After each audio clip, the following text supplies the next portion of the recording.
देश की मौजूदा अर्थव्यवस्था और बढ़ती महंगाई, इन दोनों ही मोर्चों पर बीजेपी सरकार पूरी तरह से फेल दिखती है, ये कहना है विपक्ष का। लेकिन उसके बावजूद देश की वित्त मंत्री आज भी लोकसभा में अर्थव्यवस्था और महंगाई के मुद्दे पर बचती नजर आई।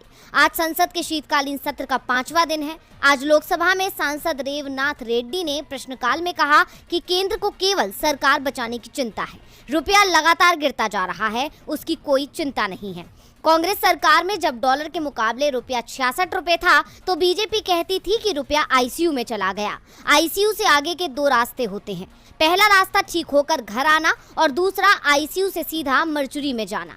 अब तो रुपया सीधा मरचुरी में चला गया है। मैं वित्त मंत्री से पूछना चाहता हूं कि रुपया को ठीक करके वापस घर लाने का कोई प्लान है क्या? वित्त मंत्री निर्मला ने इस सवाल का जवाब देते हुए सरकार का बचाव किया और इस सवाल से पल्ला झाड़ती नजर आई। निर्मला सीतारमण ने कांग्रेस पर निशाना साधते हुए कहा कि कांग्रेस के समय रुपया ही नहीं बल्कि पूरी इकोनॉमी आईसीयू में थी। कोरोना महामारी, रूस यूक्रेन संघर्ष के बावजूद आज भारत की इकोनॉमी बढ़ रही है। इससे संसद में बैठे कुछ लोगों को जलन और परेशानी हो रही है। देश की बढ़ती इकोनॉमी पर गर्व होना चाहिए, ना कि मजाक उड़ाना चाहिए। निर्मला सीतारमण का ये बयान विपक्ष के सवाल का जवाब कम अपनी सरकार की नाकामी छिपाने का काम कर रहा है। आपको बता दें कि सीतारमण का 2019 में एक वीडियो वायरल हुआ था जिसमें प्याज की बढ़ती कीमतों के बारे में सवाल पूछा गया था। इस पर सीतारमण ने कहा था कि वो ज्यादा प्याज नहीं खाती। उनके इस बयान पर सोशल मीडिया में जमकर मीम्स बने थे। आज लोकसभा में सीतारमण ने फिर अपने प्याज वाले बयान का जिक्र किया। उन्होंने कहा कि जिस तरह उनके उस बयान पर सोशल मीडिया में मीम्स बनाए गए थे, उसी तरह आज देश की इकोनॉमी को लेकर मजाक उड़ाया जा रहा है। पूरी दुनिया में भारत की इकोनॉमी का डंका बज रहा है, लेकिन कुछ लोग इस बात को पचा नहीं पा रहे हैं। देश की मौजूदा अर्थव्यवस्था की क्या हालत है, ये किसी से छिपा नहीं है। अब वित्त मंत्री कुछ भी कहें, लेकिन उनके आज के बयान ने फिर से सरकार की किरकिरी करा दी है। मोदी सरकार ने आंदोलन कर रहे किसानों से घर वापसी का आग्रह किया था। उस दौरान किसानों से कुछ वादे भी किए थे और अब किसानों को घर वापसी किए पूरा 1 साल बीत चुका है, लेकिन अभी तक किसानों की कोई सुनवाई नहीं हुई है।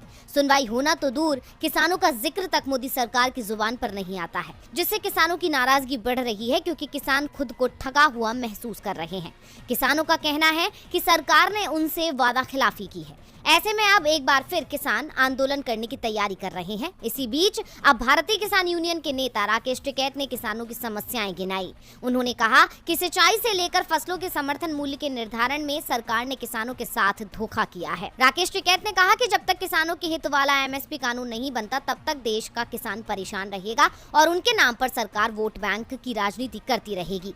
इसके अलावा विपक्ष की बात करते हुए राकेश टिकैत ने कहा कि विपक्ष डरा हुआ है, सदन में वो किसानों की बात ही नहीं करते हैं और जब तक विपक्ष मजबूत नहीं होगा तब तक किसान और आम जनता की बात कौन करेगा। राकेश टिकैत ने दावा किया कि 2024 से पहले और उसके बाद भी एक बड़ा जन आंदोलन होगा, जिसके बाद बदलाव आएगा और किसानों का कुछ भला हो सकेगा। इसके साथ ही टिकैत ने प्रधानमंत्री नरेंद्र मोदी को तानाशाह करार देते हुए कहा कि 2024 के बाद अगर फिर से बीजेपी सत्ता में आती है तो फिर पूरे देश में तानाशाही अपने उच्च स्तर पर पहुंच जाएगी और उसके बादशाह कौन होंगे ये सभी जानते हैं। यानी साफ है कि किसान मोदी सरकार के खिलाफ जल्द ही बड़ा कदम उठा सकते हैं।